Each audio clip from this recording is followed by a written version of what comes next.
दीपू की खुशी का ठिकाना नहीं होता है। दीपू अपनी खुशी को जाहिर करे तो कैसे करे। वो दोस्तों से कहता है मैं तो बस अब इससे बात करूंगा, लेकिन वो उससे बात नहीं कर पाता है। खाना शुरू हो जाता है। इसके बाद रशियन लड़की दीपू से इंग्लिश में बात करती है और कहती है क्या आप इंडिया से हो। तो दीपू इंग्लिश में ही कहता है कि हाँ मैं इंडिया से हूँ।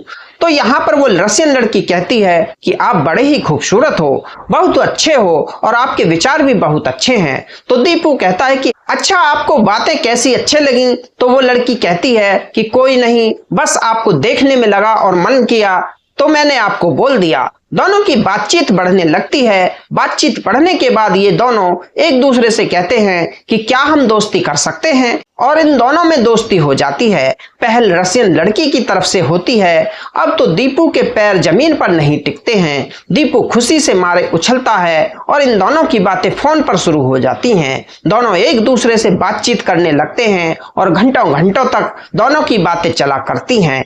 अब कई दिनों तक इनकी बातें चलती हैं। तभी रशियन लड़की कहती है कि दीपू आप उस दिन ये कह रहे थे कि तुम्हारी मुझसे शादी हो जाए तो मेरे गांव में नाम हो जाएगा। वो सारी बातें दीपू को बताती है। तो यहाँ पर दीपू शर्मिंदा हो जाता है। वो कहती है कि शर्माने की कोई जरूरत नहीं है, मुझे तो बिल्कुल भी बुरा नहीं लगा।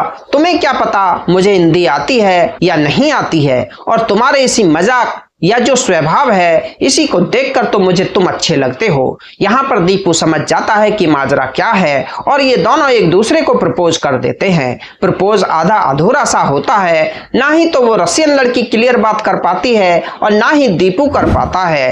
अब दीपू के इंडिया आने का समय नजदीक आ जाता है। जब इंडिया आने का समय नजदीक होता है तो दीपू कई बार कहता है कि मैं अब इंडिया जाने वाला हूँ।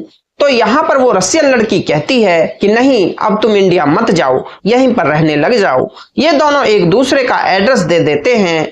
जब दीपू को इंडिया जाने का एक दिन बचता है तो दीपू सुबह सुबह इस लड़की के पास फोन करता है, लेकिन यहाँ पर ये लड़की फोन नहीं उठा पाती है। जब लड़की फोन नहीं उठा पाती है तो दीपू परेशान हो जाता है, लेकिन कंपनी ने जिस वक्त की उनकी टिकट रखी थी उसी वक्त पर उन लोगों को इंडिया आना है। कोई और उनका बहाना नहीं चल सकता है। दीपू करीबन 10 से 15 बार फोन करता है, लेकिन वो रशियन लड़की फोन रिसीव नहीं कर पाती है। दीपू सोचता है कि कहीं ये मुझसे वैसे ही मजाक कर रही थी, शायद हमारे बीच में बॉन्डिंग नहीं बनी है, इसी वजह से वो मेरा फोन नहीं उठा रही है। दीपू अपना बोरिया बिस्तरा बांधकर इंडिया आ जाता है। इंडिया आने के बाद दीपू के सर पर रशियन लड़की का भूत सवार हो जाता है।